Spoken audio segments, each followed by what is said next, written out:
Man, I really need to get me...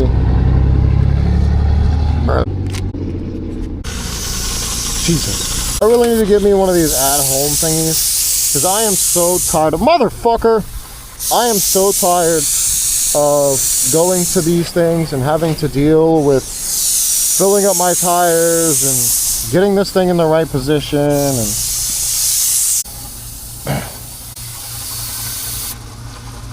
22?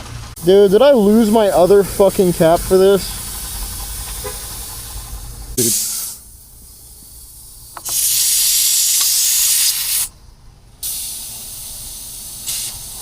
My rear, fuck. My rears are usually good. It's just my fronts for some reason that try to leak, and I think I know why. Also, I need to get a new mount. Dude, this ram mount did not last. Granted, I bought it in winter, so like from the get-go, I was kind of beating it up.